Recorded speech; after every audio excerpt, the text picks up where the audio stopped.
There's a trend you will notice in criminal homicide cases where if someone is murdered, he's particularly thrown off from a building, like the recent case of Festust Oromoo in Kilimani, or many other cases like the one for DJ Fatso. Well, let me educate you.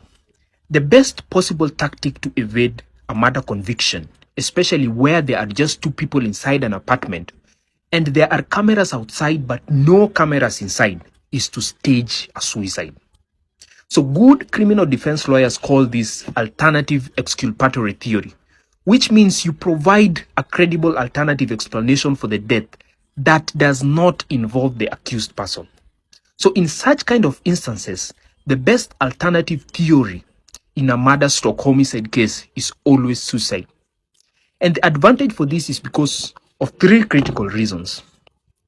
One is the practical reasons in forensic. The physical evidence, such as injuries from an impact of falling, is often the same as that from physical injuries of a murder scenario. So you might have hit the deceased on the head, but you can argue that the head injury was caused by falling and not you. And it will be challenging for the forensic investigators to differentiate whether the head injury was from you or was from the impact of falling. So at that first instance, there is a certain doubt on that specific case. So number two is the evidential battle that suicide comes with. So this battle takes the prosecution on a very long ride of having to prove that the suicide did not happen.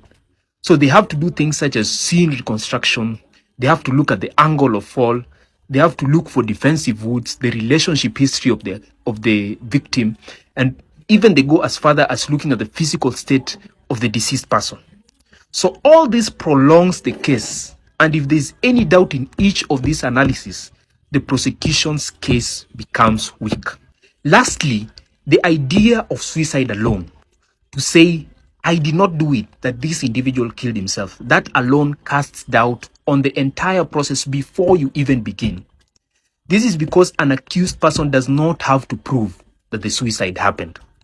All you have to do is to write a statement that is reasonable to your claim. Like in the case of Festus, you can say maybe it was a romantic relationship gone sour and you wanted to break up with the individual, that's why you decided to jump. That alone kickstarts the entire process for the prosecution to prove that that suicide did not happen. So after that, the standard of proof is left for the prosecution to prove beyond reasonable doubt and nothing less than that.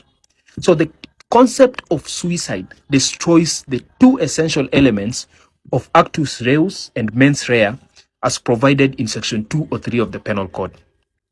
This is quite relatable to the case of DJ Fatso, in the case of